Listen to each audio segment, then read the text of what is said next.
Hi friends, welcome back to my YouTube channel village life Telugu. అందరూ ఎలా ఉన్నారు? నేనైతే బాగున్నాను. మీరందరూ బాగుండాలని అయితే కోరుకుంటున్నాను. ఈరోజైతే నాకు కొంచెం ఫ్రీ టైం దొరికింది.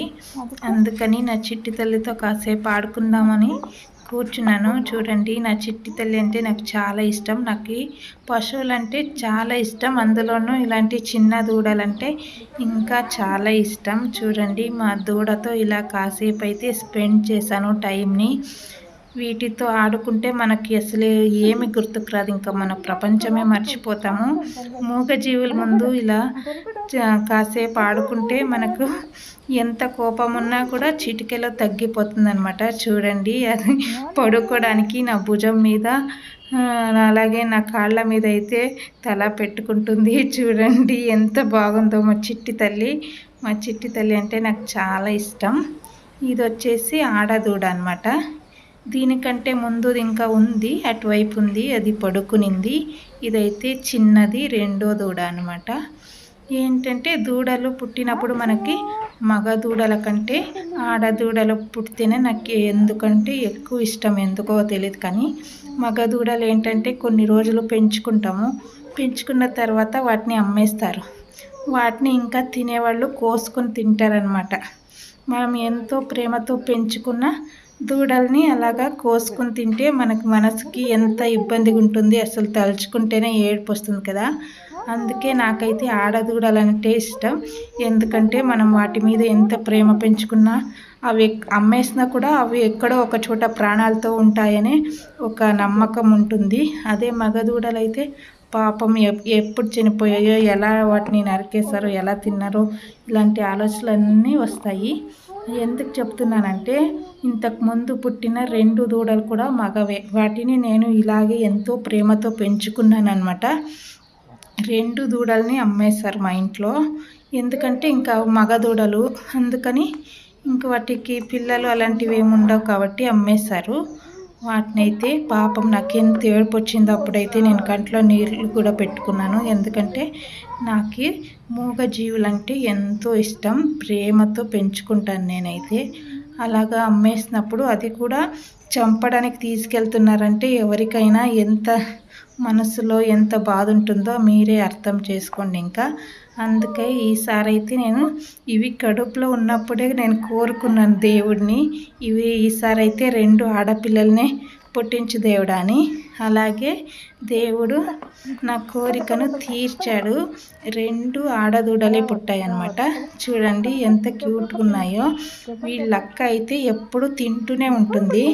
పొద్దున్న, సాయంత్రం, మధ్యాహ్నం అనే తేడా లేకుండా ఇంకా గడ్డి వేస్తే చాలా తింటూ ఉంటుంది. అసలు అందు కొంచెం ఒకసారి కూడా అది ఆకలితో అరిచిండేది చూడలేదు నేనైతే. మేము గడ్డి తీసుకుని వెళ్తే తింటుంది, నీళ్లు పెడితే తాగుతుంది, ఇంక పడుకొని ఉంటుంది అంతే. ఇదైతే చూడండి, ఇదే ఎక్కువ అల్లరి చేస్తుంది. అల్లరి పిల్లలంటే ఎంత ఇష్టమో తెలుసు కదా మీ అందరికీ, పేరెంట్స్కి. అలాగే నేను కూడా దీన్ని పెంచుకుంటున్నాను కాబట్టి నాకు ఇది బిడ్డతో సమానమే. నేను దాన్ని తల్లిలాగే చూసుకుంటాను. చూడండి, నా చిట్టి తల్లి అయితే ఎంత ముద్దుగా ఉందో. దీంతో ఇలా రోజు కాసేపు ఆడుకోవడం వల్ల నా మనసుకి ఎంతో ప్రశాంతంగా ఉంటుంది. ఏ ఒత్తిడి, ఏ పని భారం ఉన్నా మొత్తం తొలగిపోయి ప్రశాంతంగా ఉంటుందన్నమాట. మనం ఇలా ఒక పశువుని పెంచుకునేటప్పుడు వాటిని ఏదో పెంచుకున్నాం, కట్టేసుకున్నాం, గడ్డేసాము అని కాకుండా మనం వాటిని ప్రేమతో పెంచుకోవాలన్నమాట. అప్పుడే మనకు మనసుకి ఎంతో హాయినిస్తుంది అనమాట. నాకు కూడా అంతే. నాకు పశువులు అంటే ఎంతో ఇష్టం. మా అమ్మ, మా నాన్న ఎప్పుడు తిడుతుంటారు ఎందుకు అలా ముద్దాడుతావు వాటిని అని.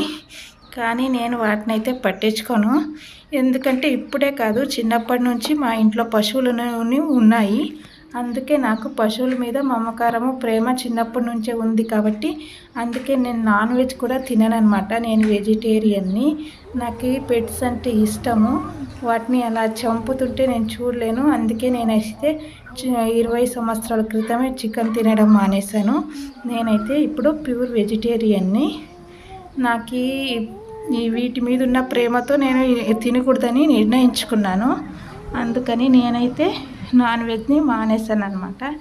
చూడండి, ఇది నా భుజం మీద తల పెట్టి ఎంత బాగా నిద్రపోవాలని చూస్తుంది. ఈ వీడియో మీకు నచ్చినట్లయితే మన ఛానల్ని సబ్స్క్రైబ్ చేసుకోండి. అలాగే అందరూ లైక్ చేసి షేర్ చేయండి. నా వీడియోస్ని ప్రతి ఒక్కరూ లైక్ చేసి షేర్ చేయాలని, ఆశీర్వదించాలని మనస్ఫూర్తిగా కోరుకుంటున్నాను. Thank you so much. Next వీడియోలో మళ్ళీ కలుద్దాం. దయచేసి అందరూ నా ఛానల్ని సబ్స్క్రైబ్ చేసుకోండి. అలాగే ప్రతి వీడియోని లైక్ చేసి షేర్ చేయండి. ఏమైనా సజెషన్స్ ఇవ్వాలనుకుంటే ఇవ్వండి. కామెంట్ రూపంలో ఏమైనా అడగాలనుకున్నా అడగొచ్చు. అలాగే మేము వేటిని కూడా అమ్మట్లేదండి, ఎవరు అమ్ముతారా అని కామెంట్ అయితే చేయకండి.